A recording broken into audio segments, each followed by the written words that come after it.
आपके साथ मैं हूं अस्मिता और हमारे खास कार्यक्रम छत्तीसगढ़ आज का मुद्दा में आप सभी का स्वागत है। और आज का हमारा मुद्दा है महंत का बयान, बाबा संभालेंगे कमान। बढ़ेंगे आगे, लेकिन उसके पहले देखेंगे एक रिपोर्ट।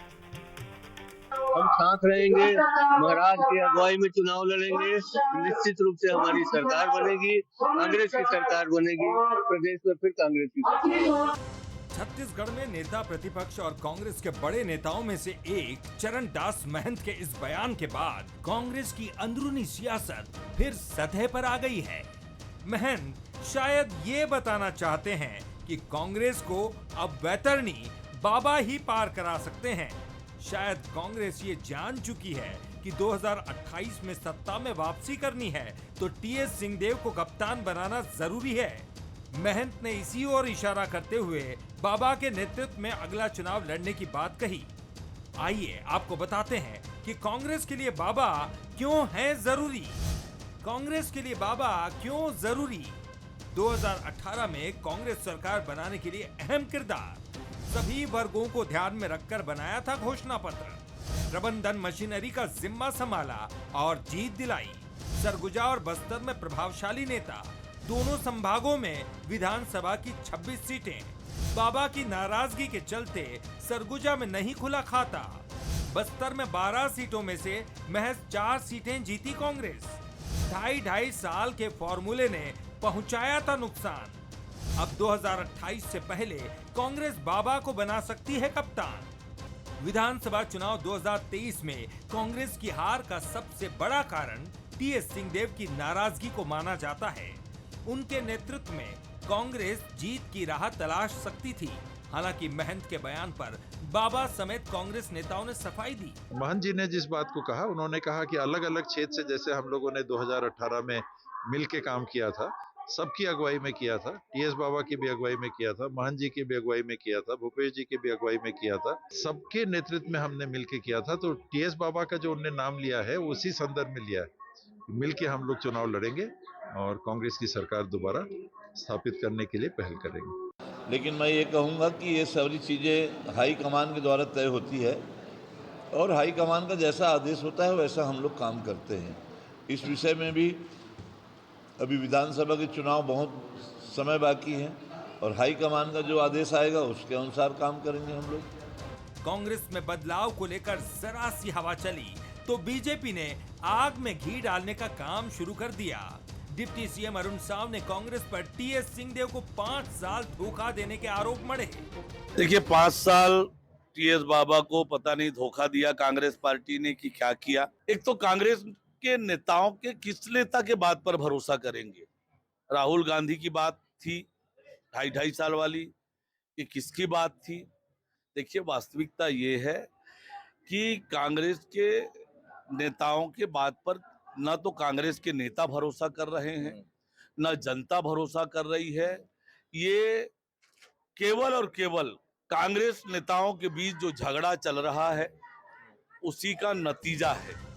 छत्तीसगढ़ में कांग्रेस दीपक बैज के नेतृत्व में हार की हैट्रिक लगा चुकी है। निकाय में भी नैया टोलती दिखाई पड़ रही है। ऐसे में अब क्या बाबा ही आखिरी सहारा नजर आते हैं।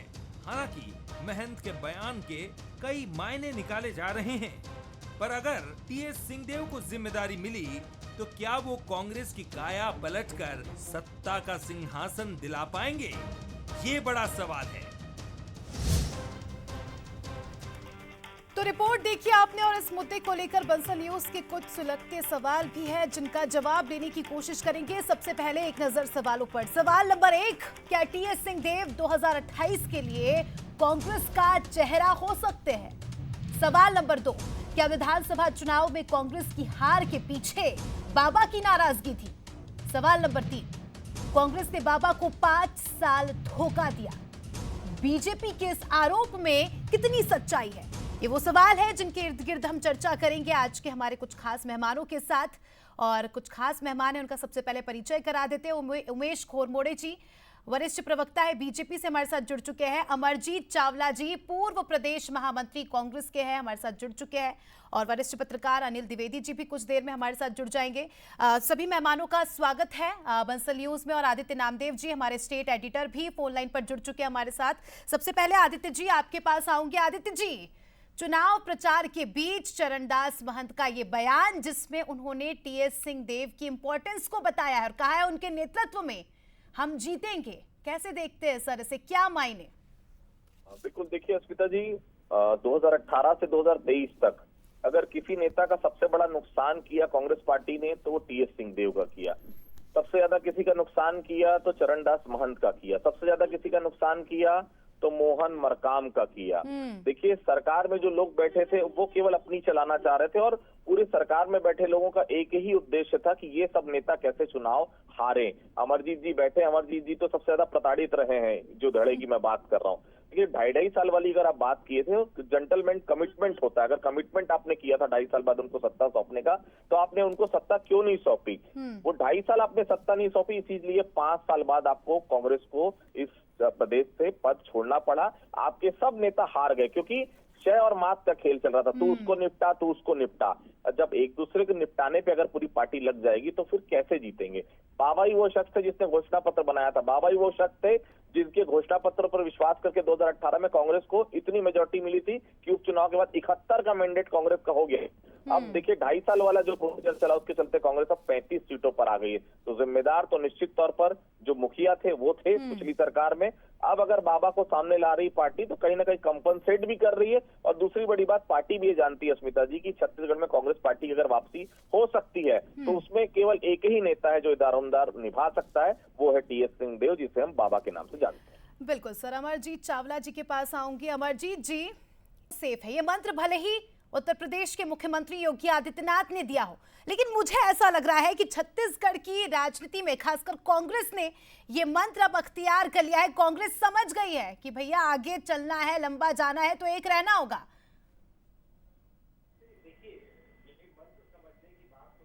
जब हम लोग ये समझे ही नहीं होते, जो पार्टी हमेशा पूरे देश को एक समझती है, सभी जाति धर्म समाज। ठीक है, आऊंगे अमरजीत जी। आदित्य जी आपके पास आ रही हूं। आदित्य जी, जो ये बयान है इससे दो बातें मैं समझ पा रही हूं। एक तो कांग्रेस के अंदर कुछ ही कहा जाता है हमेशा से हर चुनाव में कि सब कुछ ठीक नहीं चल रहा है, और दूसरी बात ये सामने निकल कर आ रही है कि टीएस सिंहदेव की इंपॉर्टेंस क्या कांग्रेस को अब समझ में आई है? जितनी जल्दी समझ में आ जाती तो शायद ये दुर्दशा नहीं होती कांग्रेस की। बाबा जाते थे, अस्मिता मुझे बहुत अच्छे से याद है, बाबा किसी जिले में बैठक लेने जाते थे, वहां के कलेक्टर एसपी को ये बोल दिया जाता था कि आप उस जिले से दूसरे जिले में चले जाओ, आपको उनके सामने नहीं जाना है। ये बाबा का अपमान किया है पिछली सरकार ने। ये बाबा वही बाबा है जिनके कारण ये सरकार आई। 25-25 लाख रुपए चुनाव लड़ने के लिए दिया था विधायकों को, तब वो विधानसभा चुनाव लड़ पाए। और जैसी सरकार बनी, बाबा को इन्होंने दूध में मक्खी की तरह निकालकर बाहर फेंक दिया। चरणदास महंत, वो बड़ा नाम जिसने छत्तीसगढ़ के लिए संघर्ष किया, उसके एक काम नहीं होते थे, वो जो काम बोलते थे उस काम के अपोजिट सब हो जाते थे। तो कुल मिलाकर 2-3 बड़े नेताओं को निपटाने की पूरी तरह से तैयारी पिछली सरकार ने की और इसी चलते पूरी सरकार निपट गई। जितनी बड़ी जल्दी बात है आदित्य जी, आऊंगी आपके है। पास। अमरजीत जी, आप सुन पा रहे हैं मुझे? आप जवाब दीजिएगा सर अगर आप तक मेरी आवाज पहुंच रही हो तो। जी, सवाल मेरा वही, जवाब दीजिएगा। जी। देखिए, ऐसा है कि हम लोग चिंता तब करें एक होने की जब हम एक ना हो। जो पार्टी सर्वधर्म समभाव के पर चलती है, जो सब जाति धर्म को देखकर पूरे देश को एक साथ एक नजरिए से देखकर आगे अपनी विचारधारा पे काम करने का काम करती है, जो वसुधैव कुटुंबकम के मंत्र पर चलती है, उस पार्टी में भारतीय जनता पार्टी को ये गलतफहमी क्यों हो गई कि हम सब एक नहीं है? 2018 के विधानसभा चुनाव भी हम सामूहिक नेतृत्व में लड़े थे। हाँ, नेतृत्व है इस देश में, निश्चित तौर पर खड़गे जी का नेतृत्व है, राहुल जी का नेतृत्व है, प्रियंका जी का नेतृत्व है, छत्तीसगढ़ में सचिन पायलट जी का नेतृत्व है, जिसके झंडे के नीचे हम लोग तिरंगे झंडे के नीचे देश को एक होने की लड़ते हैं। ये क्यों बोल रहे हैं कि हम एक नहीं थे इसलिए चुनाव हारे हैं? अभी आप वसुधैव कुटुंबकम की बात कर रहे हैं, लेकिन आपकी पार्टी के नेता ही ऐसा कहते हैं, मुखर होकर कहते हैं कि हम एक नहीं थे इसलिए चुनाव हारे। नहीं, देखो ऐसा है कि नजर बदलो नजरिया बदल जाएगा। मेरे काबिल मित्र भारतीय जनता पार्टी के शायद उन्होंने ठीक से बयान को सुना नहीं। महंत जी ने ये कहा कि हम सब सामूहिक नेतृत्व में लड़ते हैं, टीएस बाबा जी का भी नेतृत्व है, तो उसमें गलत क्या कहा? छत्तीसगढ़ के सबसे वरिष्ठतम नेताओं में से एक है जो अपनी सरलता, सौम्यता, सज्जनता के लिए जाने जाते हैं। छत्तीसगढ़ के प्रथम उप मुख्यमंत्री होने का गौरव जिन्हें प्राप्त है, एकदम साफ सुथरी छवि के ईमानदार नेता है, तो निश्चित तौर पर टीएस सिंहदेव जी का नेतृत्व है कांग्रेस को, उसमें कोई दो मत नहीं है। माननीय चरणदास महंत जी का भी आप नेतृत्व एक है, बार हमारे प्रदेश उनका अध्यक्ष बयान होने के सुनिए, नाते फिर उसके माननीय बाद मैं दीपक आपके बैज जी का पास भी आऊंगी। नेतृत्व है। मैं टीम से अनुरोध करूंगी एक बार आप जी, चरणदास जरूर, महंत का बयान सुनाते हैं और उसके बाद चर्चा की शुरुआत। साथ रहेंगे, महाराज की अगुवाई में चुनाव लड़ेंगे, निश्चित रूप से हमारी सरकार बनेगी, कांग्रेस की सरकार बनेगी, प्रदेश में फिर कांग्रेस की सरकार। सिर्फ उन्होंने ये कहा है, मैं फिर से कोट कर देती हूं, महाराज की अगुवाई में चुनाव लड़ेंगे। बस उनका एक सेंटेंस में कोट किया मैंने आपको, महाराज की अगुवाई में चुनाव लड़ेंगे। इसलिए तो बीजेपी को भी चिंता हो रही है शायद टीएस सिंहदेव की। घोरमोड़ो जी के पास भी आऊंगी मैं। जी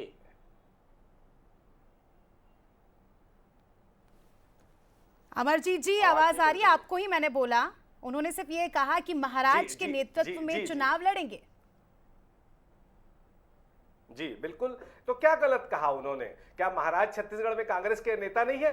साफ सुथरी छवि वाले, एक ईमानदार व्यक्तित्व वाले, सरलता सौम्यता के जाने माने वाले महाराज के रूप में जो प्रख्यात है छत्तीसगढ़ में, निश्चित तौर पर उनका नेतृत्व है। माननीय डॉक्टर चरणदास महंत जी का नेतृत्व है, प्रदेश अध्यक्ष होने के नाते माननीय दीपक बैज जी का नेतृत्व है, हमारे पूर्व मुख्यमंत्री होने के याद नाते कांग्रेस को देरी से आती ना, विडंबना यही है। ठीक है घोरमोड़े जी, काफी चिंता होती है बीजेपी को टीएस सिंहदेव की। एक सॉफ्ट कॉर्नर हमेशा से हर चुनाव में देखा है, लोकसभा में, विधानसभा में और अभी भी निकाय चुनाव में भी आप थोड़ा सा उन्हें जेंटली ले रहे। चिंता हो रही है आपको उनकी?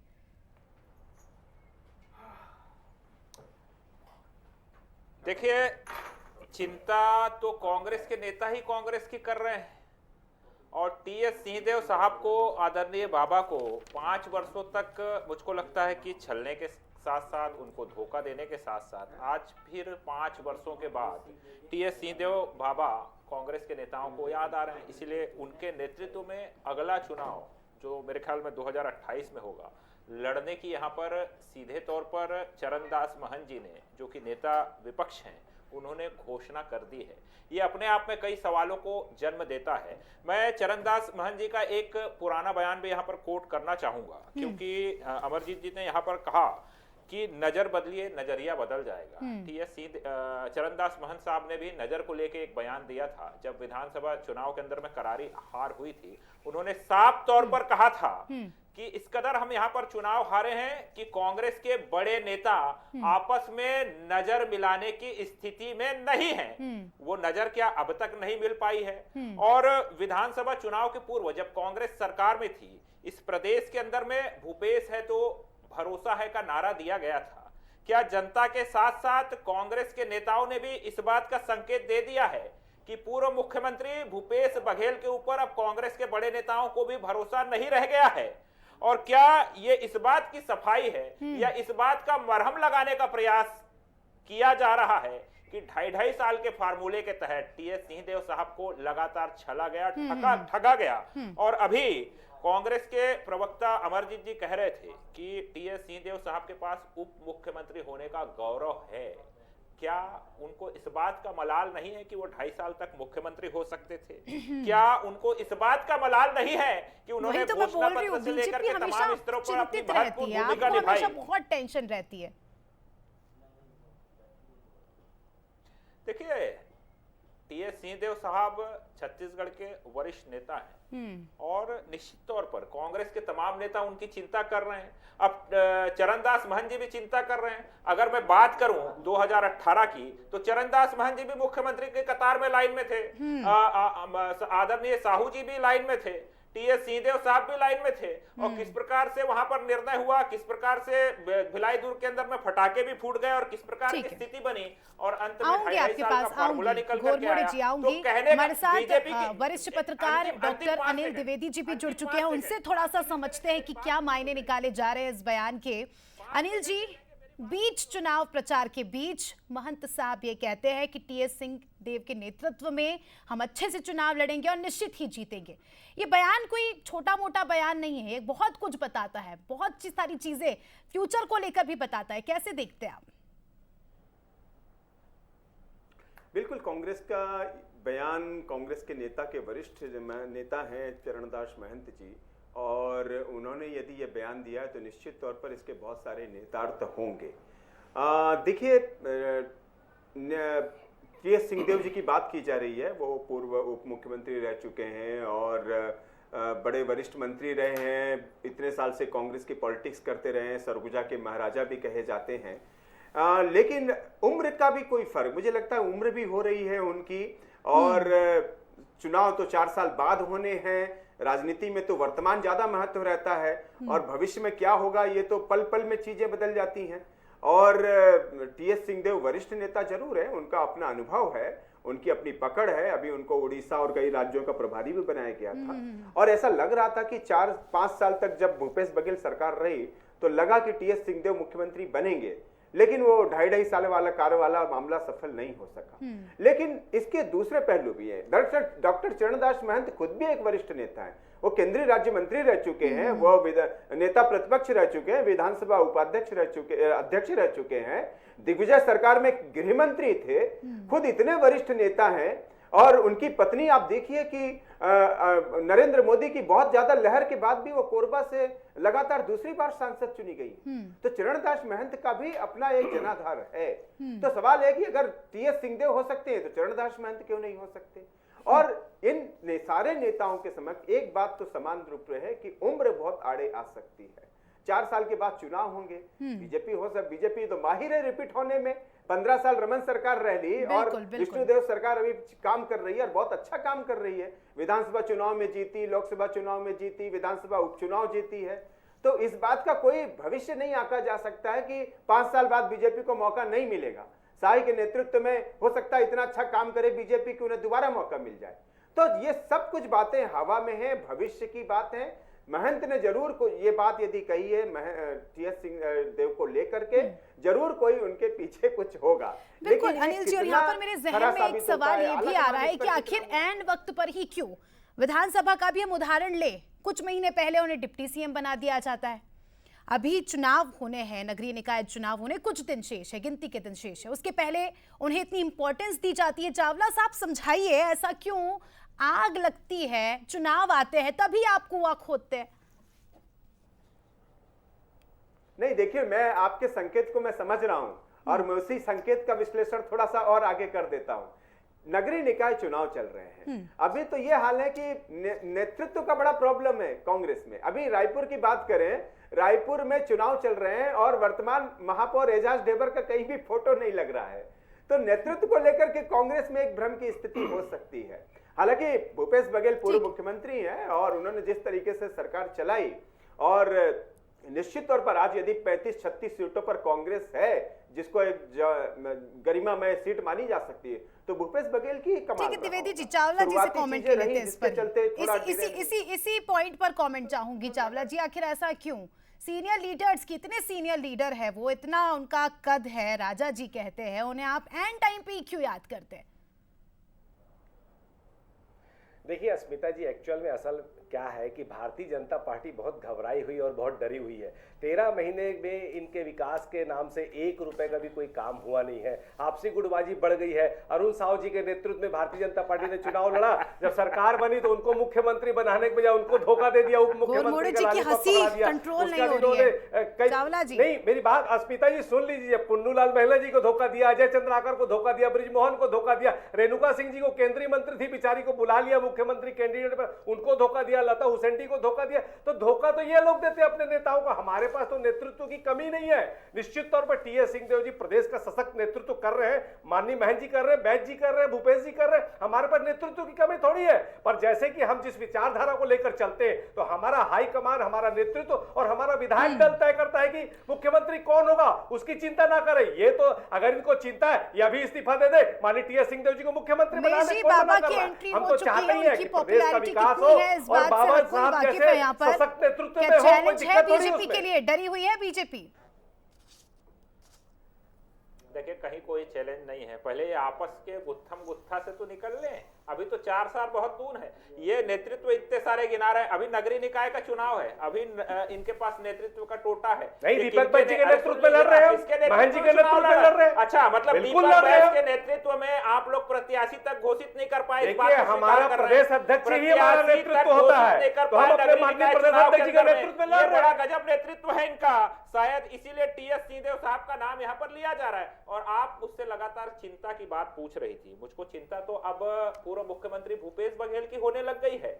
निश्चित तौर पे ये चिंता का विषय है। क्या कांग्रेस पार्टी का ये चरित्र बन गया है कि नेता को इस्तेमाल करो, 5 साल तक सरकार में रखो, एटीएम की तरह यूज करो और उसके बाद यूज एंड थ्रो कर दो, जैसे ब्रिजमोहन का किया, जैसे अमर अग्रवाल का किया, जैसे राजेश कुमार का किया, जैसे रमन सिंह का किया, जैसे ठीक है अमरजीत जी, एक बात समझाइए, इतने सारे नेतृत्व की जरूरत क्या है? कांग्रेस एज अ टीम काम नहीं कर सकती क्या? क्यों इतने अलग अलग नेतृत्व चाहिए? कांग्रेस एज अ टीम क्यों नहीं उतर रही है कि भाई हम एक है, फिर भले ही वो महंत हो, फिर भले ही वो टीएस सिंहदेव हो, भूपेश बघेल हो, हम एक है। क्यों है? आप लोगों को ये गलतफहमी क्यों है? हम तो एक हैं। सचिन पायलट की प्रभारी का पता नहीं है, नेता गलतफहमी क्यों है कर रहे हैं? ठीक है उमेश जी, शायद आप भी इसका जवाब चाहते हैं। उमेश जी सुन लेंगे, ठीक है।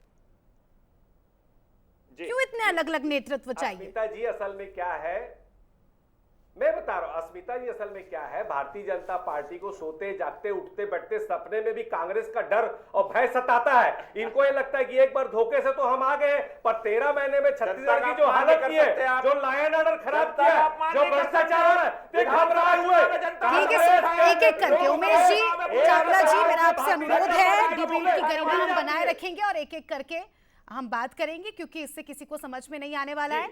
अमर जी, आप 30 सेकंड में जवाब दीजिए, 30 सेकंड में आप जवाब दे दीजिए। अस्मिता जी देखिए, भारतीय जनता पार्टी इतनी घबराई हुई है कि हमारे नेतृत्व के एक बयान से भारतीय जनता पार्टी की चूल्हे हिल जाती है, क्योंकि इनको समझ में आ गया है कि इनके 13 महीने के कार्यकाल, बढ़ते हुए भ्रष्टाचार और लायन ऑर्डर की बिगड़ती स्थिति को देख के इनको समझ में आ गया कि आने वाले दिनों में ये ब्रिजमोहन, अजय चंद्राकर, धर्मलाल कौशिक, पुन्नूलाल महले, राजेश पुनत, यही सब मिलकर भारतीय जनता पार्टी को हरा देंगे, क्योंकि गुटबाजी इनमें चरम सीमा में, घबराकर ये लोग हमारे बयानों को आधार बनाते हैं। ठीक है अमरजीत जी, एक है, राहुल जी का नेतृत्व है, खड़गे जी का नेतृत्व है, उससे घबराए मत, ये अपना घर देखे। अरे कौन सा रिकॉर्डिंग चल रहा है भाई? देखिए, मैं बहुत गंभीरता से यहाँ पर कहना चाहूंगा, नेतृत्व की बात हो रही है। जहां तक मेरी जानकारी है, इस प्रदेश के प्रभारी हैं राजस्थान के नेता सचिन पायलट जी, उनका आता पता नहीं है। नगरीय निकाय के चुनाव चल रहे हैं, पिछले 2 चुनाव ये हार चुके हैं। इस प्रदेश में दीपक बैस जी प्रदेश के अध्यक्ष हैं, चरणदास महंत जी घोषणा कर रहे हैं अगले चुनाव की। वर्तमान के नगरीय निकाय चुनाव में कोई गंभीरता नहीं, कोई गंभीरता किसी नेता की नहीं दिख रही है। सबसे पुराने राजनीतिक दल का तमगा लेकर घूमने वाली कांग्रेस पार्टी 34 स्थानों पर भाजपा निर्विरोध जीत जाती है। द्विवेदी जी के पास आऊंगी, खोरमोड़े जी, ठीक है, हमारे पास प्रत्याशी द्विवेदी जी से समझना चाहूंगी। द्विवेदी जी, आप क्योंकि मुखर होकर टीएस सिंहदेव को लेकर ये बयान आ गया है, ठीक है खोरमोड़े जी, आपका समय पूरा हुआ, आप मुझे थोड़ा ब्रीफ में समझाइए सर कि अब क्या चुनाव और दिलचस्प हो जाएगा, क्योंकि बाबा की एंट्री होगी और उनका, जैसे मैं बार बार कह रही हूँ, उनकी पॉपुलैरिटी यहाँ पर सबको पता है, क्या इसका असर चुनाव में हमें देखने को मिलेगा? देखिए स्मिता, मैं कुछ महत्वपूर्ण कारकों पर प्रकाश डालूंगा। देखिए, कांग्रेस में जब 5 साल से जब हम देख रहे थे, जब सरकार थी, मुख्यमंत्री भूपेश बघेल के नेतृत्व में थी उस समय सरकार, तब भी महंत और टीएस सिंहदेव की भूपेश बघेल से नहीं जमती थी। महंत जी का भी कई मुद्दों पर थोड़ा बहुत टसन रहा करता था। ऐसे समय में महंत का बयान आना ये दिखाता है। फिर आप देखिए कि अभी जब विधानसभा चुनाव हुए या लोकसभा चुनाव हुए तो कुछ वीडियो ऐसे वायरल हुए जिसमें भूपेश बघेल जी का विरोध किया, कार्यकर्ताओं ने विरोध किया। ऐसे कुछ वीडियो वायरल हुए थे, कांग्रेस उसका जवाब नहीं दे पाई थी। और जब इस तरह के वीडियो वायरल हुए तो कांग्रेस पार्टी के नेतृत्व को, प्रदेश को लगा कि शायद भूपेश बघेल अभी एंटी इनकम्बेंसी से जूझ रहे हैं और नगर निगम चुनाव भी हैं, और इसलिए किसी एक अच्छे नेता की छवि को सामने रखा जाए, और इसलिए शायद महंत ने टीएस सिंहदेव के नाम को आगे बढ़ाया। कोई आश्चर्य नहीं कि टीएस सिंहदेव आगे चल करके महंत का नाम आगे बढ़ाते, क्योंकि इनके पास नेतृत्व ही खूब सारे। चलिए अब देखने वाली बात होगी अनिल जी कि आगे क्या कुछ दिलचस्प ये चुनाव होता है और क्या कुछ रणनीति बनती है, क्योंकि नेतृत्व तो बहुत सारे हैं, सबकी अपनी अपनी अंडरस्टैंडिंग होगी, लेकिन शुभकामनाएं हैं दोनों ही दलों को, अच्छे से चुनाव लड़िए और अच्छे से परफॉर्म करिए। इसी के साथ सभी मेहमानों का शुक्रिया जुड़ने के लिए और डिबेट में शामिल होने के लिए। तो देखिए, राजा जी की एंट्री हो गई है। राजा जी से मेरा मतलब है टीएस सिंहदेव की। अब उनके नेतृत्व में निकाय में कांग्रेस का क्या कुछ परफॉर्मेंस रहता है, ये तो देखने वाली बात होगी। और फिलहाल इस खास कार्यक्रम में इतना ही, लेकिन